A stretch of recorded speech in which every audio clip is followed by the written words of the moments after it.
जय हिंद। स्वागत है आप सभी का आपके अपने YouTube चैनल अमृत एकेडमी पे। हम लोग अपना सीटेट पेपर 2 के लिए मैथ और साइंस की प्रिपरेशन कर रहे हैं, जिसमें से अपना साइंस का एनसीईआरटी सीरीज चल रहा है, जिसमें हम लोग एनसीईआरटी का कंटेंट और साथ ही साथ उसके प्रीवियस ईयर को डिस्कस करते हैं। ठीक है, तो आज उसी सीरीज में अपना जो है क्लास नंबर 27 है। अभी तक हम लोगों ने 26 क्लास अपने कर लिए हैं साइंस को लेकर के। ठीक है, इसमें हम लोग theory plus previous year chapter के माध्यम से डिस्कस करते हैं। ठीक है, तो आज की इस 27 नंबर की क्लास में हम लोग पढ़ेंगे क्या है, रिप्रोडक्शन इन एनिमल। जैसे कि हमने प्लांट में पढ़ लिया था रिप्रोडक्शन, उसी तरीके से आज हम लोग इसमें पढ़ेंगे रिप्रोडक्शन इन एनिमल में। ठीक है ना, यानी कि जंतुओं में जनन।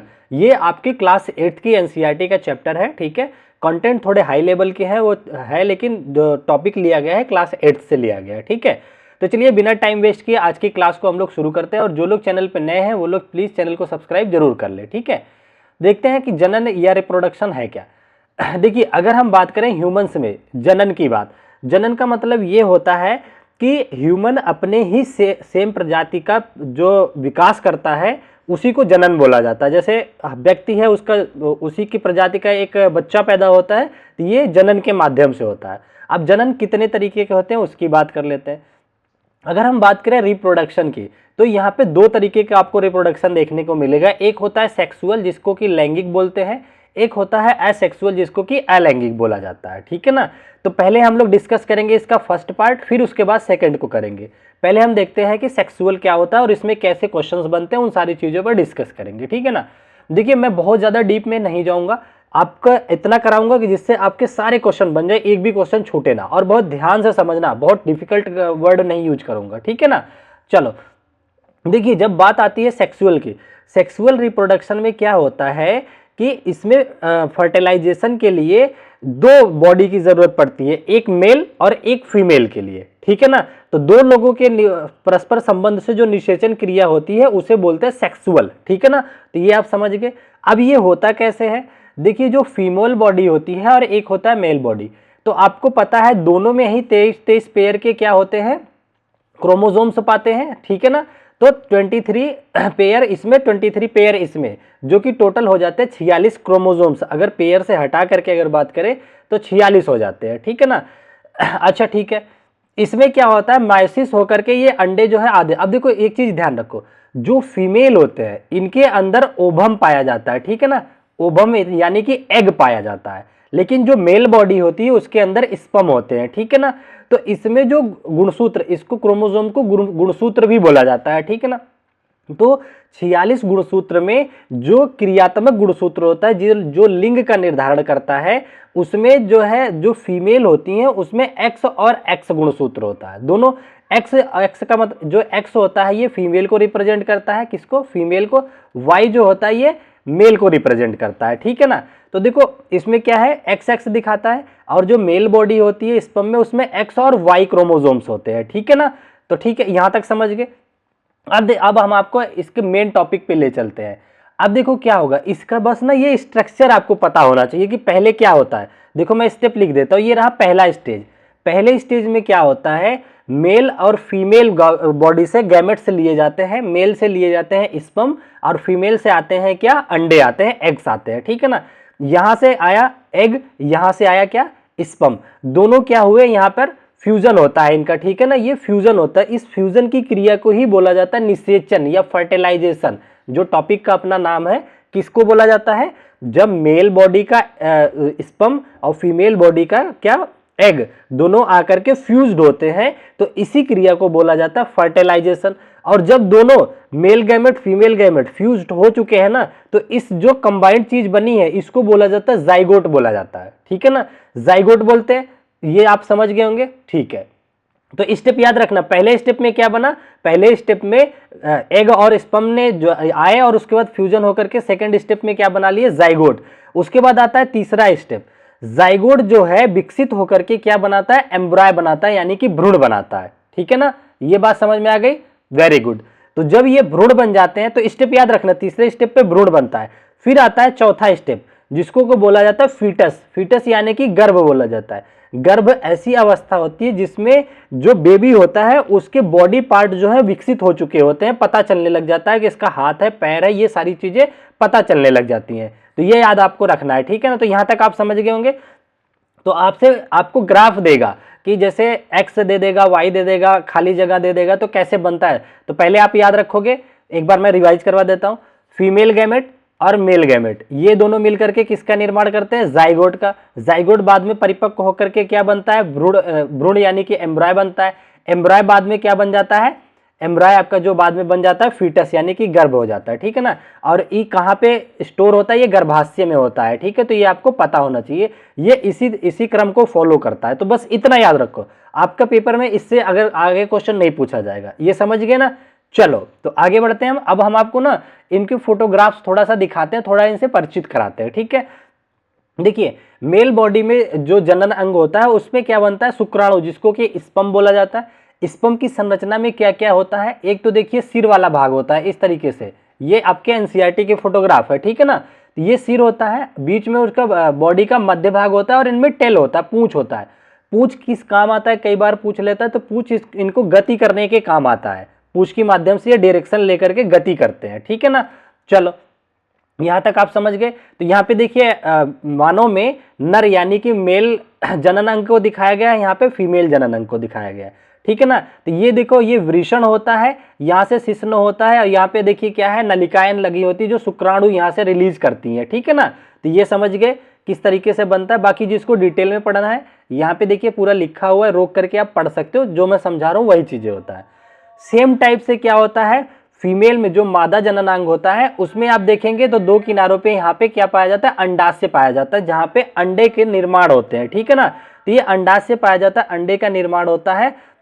अंडे हमेशा क्या होता है, पीरियड्स के माध्यम से परिपक्व होने के बाद जो है आते हैं और वो फूट जाते हैं, ठीक है ना। अगर उस टाइम निषेचन होता है तो बेबी प्रोड्यूस होता है, मतलब बनता है, अदरवाइज वो फिर निकल जाता है ब्लड के माध्यम से। तो ये आप समझ गए, सिंपल सा स्टेप था। चलो आगे बढ़ चलते हैं हम अपने अगले टॉपिक की तरफ। अब इसमें देखते हैं, हम आपको बताते हैं कि निषेचन होता कैसे, ठीक है ना।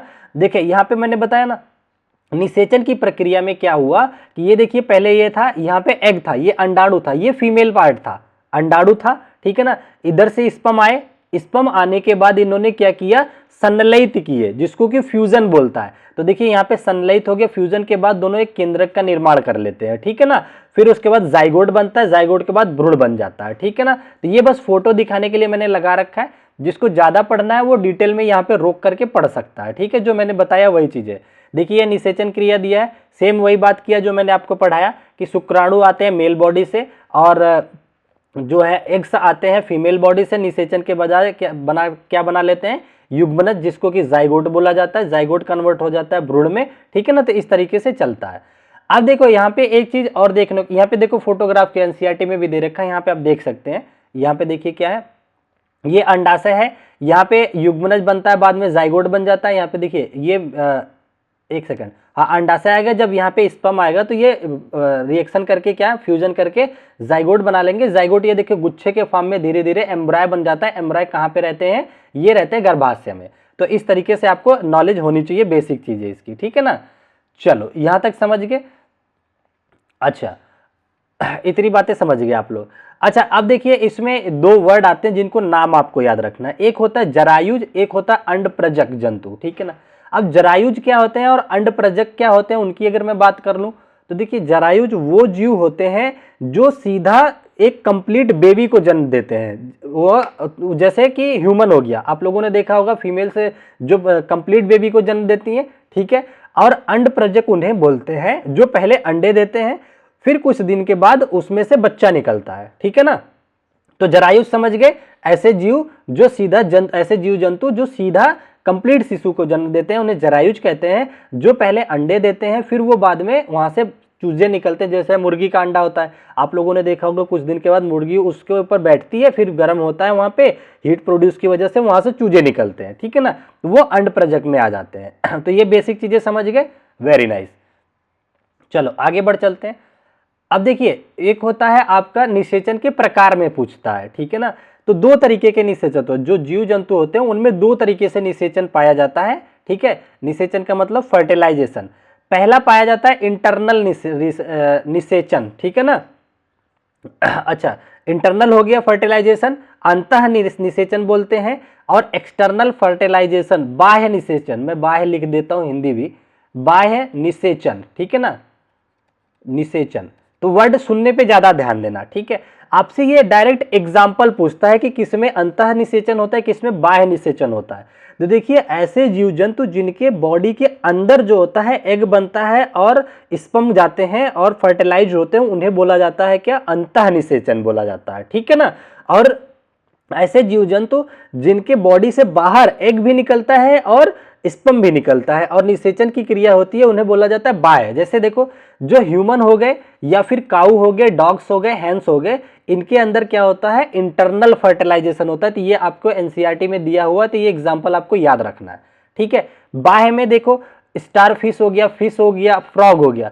आप लोगों ने कभी अगर गांव में जो रहे होंगे उन्होंने देखा होगा, पानी के ऊपर आप देखे होंगे कि लार्वा जो एग्स होते हैं किसके, मेंढक के, वो तैरते रहते हैं, ठीक है ना। बाद में फिर मेल मेंढक आता है, उसके स्पर्म आकर के यहाँ पे फ्यूज होकर के, तो ये बाह्य तरीके से शरीर के बाहर निषेचन होता है। तो इसके एग्जाम्पल याद रखोगे, जो जलीय जीव ज्यादातर होते हैं, स्टार फिश हो गया, फ्रॉग हो गया, ये लोग कैसे करते हैं, तो ये आपको समझ में आ गया होगा, ठीक है। चलो, तो इंटरनल और एक्सटर्नल आपको समझ आ गया। चलो आगे बढ़ते हैं। अब देखो, मेंढक में पूछता है इसका जीवन चक्र कैसे होता है। देखो, मेंढक एक वयस्क मेंढक है, बाद में जब ये अंडे देता है तो अंडे के बाद निषेचन क्रिया होती है। तो आरंभिक स्टेज को, मेंढक के आरंभिक स्टेज को बोला जाता है टेडपोल बोला जाता है। इसमें कंप्लीट नहीं हुआ पाता है, ठीक है ना। जब ये थोड़ा सा और मजबूत हो जाता है तो ये बाद का टेडपोल होता है। अब ये टेडपोल ना फुदकने लग जाता है, ये थोड़ा सा इसमें जान आ जाती है, ये बड़ी स्टेज आ जाती है, ठीक है ना। अच्छा, एक चीज ये देखना, इसको बोलते हैं कायांतरण। जब मेंढक जो अंडे देता है पानी के ऊपर, उसके बाद वो फर्टिलाइज करके जब टेडपोल का रूप लेता है, उसे कायांतरण बोला जाता है। और इसके लिए जरूरी होता है किसका, आयोडीन की। पानी जो होता है, पानी के अंदर आयोडीन होना चाहिए, तो ये बात आप याद रखना। और इनको जरूरत होती है थायरॉक्सिन हार्मोन की, ये बनने के लिए थायरॉक्सिन हार्मोन की जरूरत होती है। क्योंकि आप लोगों ने पढ़ा होगा कि आयोडीन नमक में भी पाया जाता है, और नमक की वजह से आपने देखा होगा जो ग्वाइटर रोग होता है वो ठीक होता है, क्योंकि यहाँ थायराइड ग्रंथि होती है, ठीक है ना। तो उसी से रिलेट करोगे तो आपको याद रहेगा कि आयोडीन है तो यहाँ पे थायरॉक्सिन हार्मोन चाहिए होता है इसमें, ठीक है। तो इतना बात समझ में आ गया। अच्छा, तो ये लैंगिक वाला आपको समझ में आ गया होगा कि लैंगिक में 2 बॉडी की जरूरत होती है। और ये वाली बात एक बार और याद रख लेना, पहले स्टेप में मेल और फीमेल गैमेट आएंगे, फिर बनाएंगे जाइगोट, ठीक है ना। ये मेल और फीमेल जाइगोट बनाएंगे, जाइगोट से क्या बनता है, एम्ब्रॉय बनता है, एम्ब्रॉय फिर बड़ा होकर के क्या बनता है, आपका वो गर्भ धारण करता है, जिसको कि फीटस बोला जाता है, फिर उसे गर्भाशय में रखा जाता है। तो ये आप समझ गए होंगे, ठीक है ना। इसी में एनसीईआरटी में एक टॉपिक और दिया हुआ था जिसमें आप टेस्ट ट्यूब बेबी के बारे में, तो वो देखिए क्वेश्चन पूछा नहीं है कभी, तो मैंने उस टॉपिक को लिया नहीं है। वैसे जान जाओ कि कृत्रिम तरीके से इंजेक्ट करके स्पर्म, जैसे देखो इस तरह से वो एक ट्यूब होती है फीमेल्स के अंदर, जहाँ पे शरीर के बाहर से स्पर्म और वो अंडे को एक साथ इंजेक्ट किया जाता है इंजेक्शन से माध्यम से यहाँ पे, और वो फिर गर्भाशय में पलते हैं। तो उस बेबी का नाम बस दे दिया जाता है टेस्ट ट्यूब बेबी, ठीक है ना। तो आई होप ये समझ गए होंगे। अब इसके बाद हम लोग अपना बात करते हैं किसकी, एक सेकंड रुक जाइए। अब लैंगिक जनन समझ गए, अब अलैंगिक की बात करते हैं। देखिए अलैंगिक जनन में क्या होता है, लैंगिक जनन में 2 चीजों की जरूरत होती है। अलैंगिक जनन में ना 2 मेल बॉडी और फीमेल बॉडी के जन्म नीड नहीं होती है। इसमें एक ही बॉडी से बॉडी पार्ट अलग होकर के नए जीव का निर्माण करता है, इसे बोला जाता है अलैंगिक जनन, ठीक है ना। तो ये समझ गए। तो इसमें देखिए हमें जो पढ़ना है, आपको 2 तरीके के पढ़ने हैं। पहला पढ़ना है आपको बडिंग, दूसरा पढ़ना है क्या, बाइनरी फ्यूजन, द्विखंडन, ठीक है ना। तो बडिंग की बात करें तो इसमें देखो क्वेश्चन कैसे बनता है। क्वेश्चन आपसे डायरेक्ट पूछेगा कि कौन सा बडिंग यानी कि मुकुलन का एग्जाम्पल है, कौन सा द्विखंडन का एग्जाम्पल है, तो ये आपको पता होना चाहिए, ठीक है ना। तो पहला समझते हैं हम लोग मुकुलन वाला। मुकुलन होता कैसे है, जैसे ये देखिए एक हाइड्रा है ना, तो इसमें क्या होता है ना, यहाँ देखिए छोटा सा ये बड निकला, फिर ये बड थोड़ा और बड़ा होता चला गया, ठीक है ना। बाद में ये बड क्या होगा ना, इसकी शरीर से निकल करके एक नया हाइड्रा का निर्माण कर लेता है ये, ठीक है ना। इस तरीके से अपना एक नया कंप्लीट हाइड्रा बन जाता है। तो इनके अंदर कोई निषेचन वगैरह नहीं हुआ है, ये बॉडी पार्ट से ही हट करके कट करके एक नया बना लेते हैं, ठीक है ना। तो इसे बोला जाता है क्या, मुकुलन विधि। तो मुकुलन कहाँ कहाँ होता है, तो एग्जाम्पल रट लो, एक तो मुकुलन होता है किसमें, हाइड्रा में देखने को मिलेगा, दूसरा ईस्ट में देखने को मिलेगा। ईस्ट में भी क्या होता है, मुकुलन होता है। तो ये बात याद रखोगे ना कि मुकुलन यानी कि बडिंग क्रिया किसमें किसमें होती है, हाइड्रा और ईस्ट। दोनों एग्जांपल आपको एकदम रटे होने चाहिए, ठीक है। तो ये समझ गए ना, बॉडी से ही छोटा सा, अरे जो लोग गांव में हैं वो समझ सकते हैं। देखो पेड़ों में कई बार आप लोग देखा होगा ना, छोटे छोटे गांठें निकलती है, बाद में वो गांठें कट करके उनको अलग से लगा दो तो एक नया पेड़ बन जाता है। मैंने आप लोगों के उसमें पौधे वाले चैप्टर में पढ़ा रखा है, ठीक है ना। तो सेम वही चीजें इसमें भी है, ठीक है, समझ गए। अच्छा, अब हम देख लेते हैं द्विखंडन कैसे होता है। द्विखंडन यानी कि बाइनरी फ्यूजन, ये देखने को मिलता है आपको अमीबा के अंदर, ठीक है ना। तो एग्जांपल याद रखोगे, अमीबा के अंदर क्या होता है, द्विखंडन होता है। इसमें क्या आता है, देखिए एक कंप्लीट अमीबा इस तरह से रहेगा, ठीक है ना। बाद में इसके जो केंद्रक होते हैं धीरे धीरे धीरे सेपरेट होने लग जाते हैं। ये विभाजित केंद्रक होते हैं, विभाजित होने लग जाते हैं। विभाजन होने के बाद जब ये दो पार्ट में टूट जाते हैं तो धीरे धीरे ये ना अलग दो बॉडी बना देता है। तो एक ये कंप्लीट, ये एक तरह से बच्चे को जन्म दे रहा है, ठीक है ना। तो अपनी ही बॉडी को तोड़ करके इसने दो बच्चे बना दिए, ये समझ लो। तो इस तरीके से जो द्विखंडित हो जा रहा है, इसी क्रिया को बोला जाता है बाइनरी फ्यूजन, ठीक है ना। तो ये किस में होता है, अमीबा में होता है। तो अमीबा में पूछेगा आपसे कि कैसे होता है, तो आप बता देना फ्यूजन के माध्यम से होता है, ठीक है ना। तो या तो एग्जाम्पल पूछ लेता है कई बार कि आप बताओ द्विखंडन के एग्जाम्पल कौन से हैं, तो आपको याद रहना चाहिए किस में होता है, अमीबा में होता है, ठीक है ना। तो यहां तक किसी को कोई डाउट नहीं होना चाहिए, आई होप आप समझ गए होंगे। चलो आगे बढ़ते हैं अपने अगले टॉपिक के लिए। अभी क्वेश्चन करेंगे, सब क्लियर हो जाएगा। लिखिए आ गया आपके सामने क्वेश्चन भी, ठीक है ना। तो हमने थ्योरी को समझ लिया, इतनी ही थ्योरी थी। हाँ लेकिन भूलना मत, जो 28 नंबर की क्लास होगी, 28 नंबर की क्लास होगी, वो इसी से रिलेटेड है, जिसमें हम लोग पढ़ेंगे किशोरावस्था की तरफ, जिसमें आप लोगों को कौन कौन सी ग्रंथियां हैं, कौन कौन से वो चीजें स्राव करती हैं, उनके बारे में पढ़ना है। वो बहुत ज्यादा इंपॉर्टेंट है, उसका ध्यान रखना क्लास का, ठीक है। चलो यहाँ पे पहला क्वेश्चन जरा देखिए, कह रहा है निषेचन के पश्चात युग्मनज यानी कि जायगोट नर प्राणी में विकसित होगा यदि, तो नर प्राणी कब होता है, नर प्राणी की पहचान क्या है, एक्स और साथ में उसमें वाई भी देखने को मिले, ठीक है ना। वाई गुणसूत्र शुक्राणु के अंदर जरूर होना चाहिए। तो वो किसको बताता है, मेल बॉडी को, ठीक है ना।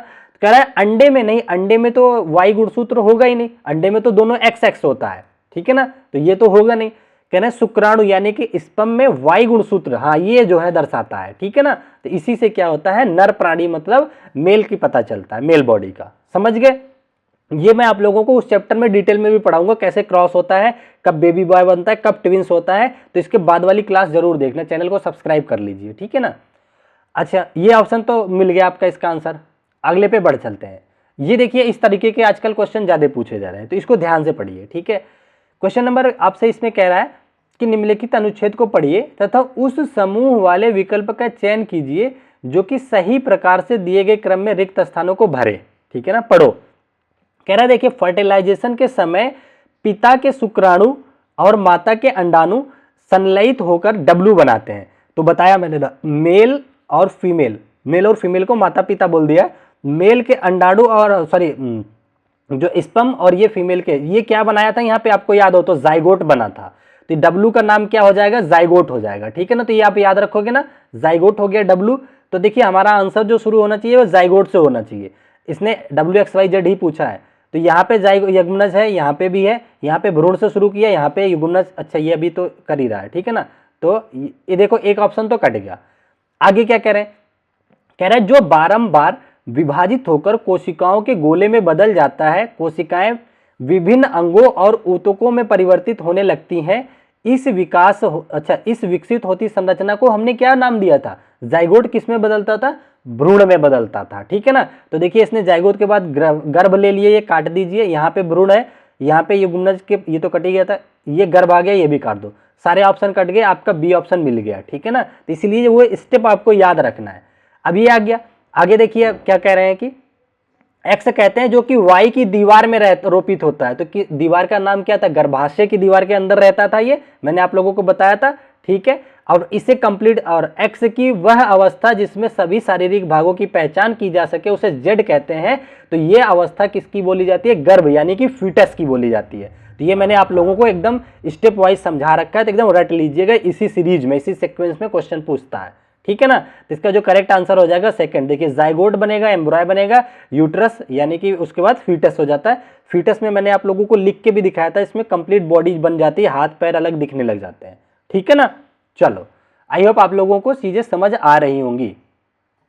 आगे बढ़ते हैं अपने अगले क्वेश्चन के लिए। और आप लोग में से देखिए कोई भी परेशान मत होइए, आप लोग टेस्ट वगैरह दे रहे हैं, नंबर थोड़े कम आ रहे हैं, कोई बात नहीं है, अभी 1 महीने का टाइम है, आप लोग प्रैक्टिस करते रहिए। अब जितनी भी मैराथन क्लास आएगी, देखिए ये सिलेबस कंप्लीट होने वाला है, 1-2 चैप्टर है, इसको करा करके मैं सीधा डेली 1-2 आप लोगों के लिए मैराथन लेके आऊंगा, जिसमें जम के प्रैक्टिस करवा दूंगा, एकदम क्वेश्चन दिमाग में छाप दूंगा, ठीक है ना। परेशान होने की जरूरत नहीं है किसी की भी, ठीक है ना। तो चलिए, बाकी मेहनत से आप रिविजन बस करते रहो। अगला देखिए आपसे क्या कह रहा है, कह रहे निम्नलिखित में से जीवों का कौन सा युग्म बडिंग का मतलब मुकुलन द्वारा प्रजनन करता है। मुकुलन के मैंने आपको 2 एग्जांपल दिए थे, एक दिया था हाइड्रा, एक दिया था ईस्ट, याद है ना। तो देख रहे यहाँ कह रहा है हाइड्रा, यहाँ कह रहा है अमीबा, अमीबा में द्विखंडन हो रहा था, काट दो, यहाँ पे भी अमीबा है, काट दो। ईस्ट और हाइड्रा, ये आपका आंसर हो जाएगा। तो ये आप याद रहेगा ना, मुकुलन किसमें होता है, मुकुलन में क्या होता है, बॉडी पार्ट कट करके नया बॉडी बनाता है, ठीक है ना। पैरामीशियम ईस्ट नहीं है, ये काट दो। तो करेक्ट आंसर आपके सामने आ गया। चलो आगे बढ़ते हैं अपने अगले क्वेश्चन की तरफ। नेक्स्ट क्वेश्चन देखिए, यहां तक है, ये अगला। और यहां पे देखिए, कह रहे निम्नलिखित में से कौन सा सेट एक कोशिकीय है। देखो, अच्छा एक चीज बताना मैं भूल गया था, जो स्पर्म होते हैं या अंडाणु होते हैं वो सिंगल सेलुलर होते हैं, एक कोशिकीय होते हैं। जब वो संलयित होकर के जाइगोट वगैरह बना लेते हैं या भ्रूण बन जाते हैं, तो वो एक से अधिक कोशिकाएं उनकी हो जाती हैं, ठीक है ना। तो देखिए यहाँ पे कह रहा है अंडाणु या फिर युग्मनज है, तो ये एक कोशिकीय तो होगा ही नहीं, भ्रूण नहीं होगा, भ्रूण है नहीं होगा, तो क्योंकि ये आफ्टर फर्टिलाइजेशन बन रहा है, ठीक है ना। तो यहाँ कह रहा है एग और स्पर्म, हाँ अंडाणु और शुक्राणु ये सारे क्या है, यूनिसेलुलर है, एक क्या है, इनकी कोशिकाएं हैं, एक कोशिका सेट है, समझ गए। तो ये आपको अच्छे से समझ आ गया होगा। चलो अगला क्वेश्चन देखिए क्या कहना चाह रहा है। अच्छा, कह रहा है मेंढकों के कायांतरण की प्रक्रिया में कौन से हार्मोन महत्वपूर्ण होते हैं। देखिए मैं आप लोगों को ग्रंथि और हार्मोन अभी बताया ना, 28वीं क्लास में आप लोगों को पढ़ाऊंगा, तो वो वीडियो जरूर देखिएगा। पर इसमें मैंने अभी आपको समझाया था मेंढक को क्या चीज की जरूरत होती है, जहां पे वो कायांतरण करना चाहते हैं उस पानी में आयोडीन युक्त होना चाहिए। और आयोडीन क्यों होना चाहिए, क्योंकि इनको जरूरत पड़ती है थायरॉक्सिन हार्मोन की। तो इसका जो करेक्ट आंसर हो जाएगा सी ऑप्शन हो जाएगा, ठीक है ना। चलो आगे बढ़ते हैं अपने नेक्स्ट क्वेश्चन की तरफ। अभी मैंने थोड़ी देर पहले आप लोगों के साथ डिस्कस किया था कि निषेचन 2 प्रकार, एक अंतः और एक बाह्य होता है। तो बाह्य किसमें बताया था, जली वाले में। यहाँ पे आपसे क्वेश्चन पूछ रहा है निम्नलिखित में से उन जंतुओं का समुच्चय कौन सा है जो सभी बाह्य निषेचन को दर्शाते हैं, ठीक है ना, मतलब एक्सटर्नल फर्टिलाइजेशन। तो बताओ, मुर्गी नहीं, ये तो अंतः करती है, तितली, मेंढक, मछली नहीं, तितली नहीं आती है, छिपकली ये अंतः करती है। देखिए जलीय में मेंढक, स्टारफिश, मछली, ये सारे कौन से निषेचन करते हैं, तो बाह्य निषेचन करते हैं, पानी के ऊपर अंडे छोड़ देते हैं, फिर स्पर्म छोड़ देते हैं, उस तरीके से बनता है। तो आई होप आपको ये क्वेश्चन भी अच्छे से क्लियर हो गया होगा, ठीक है ना। तो ये आज का आपका आखिरी क्वेश्चन था। और मैं सोचा तो था एक बार कि एडोलेसेंस वाला चैप्टर भी एक साथ ले लूं, लेकिन वीडियो बहुत लंबी हो रही थी, इसलिए उसको अलग से चैप्टर ही पूरा पढ़ाऊंगा, उसमें भी उसके प्रीवियस ईयर ले आऊंगा साथ में, ठीक है ना। तो आई होप आप लोगों को वीडियो पसंद आई होगी, और पसंद आई होगी तो प्लीज़ चैनल को सब्सक्राइब जरूर कर लीजिएगा, ठीक है। और 1-2 दोस्तों को जोड़िए, थोड़ा मनोबल बढ़ाइए मेरा, ठीक है। तो चलिए आज की क्लास को यहीं तक रखें। Bye bye, take care, thank you so much, जय हिंद।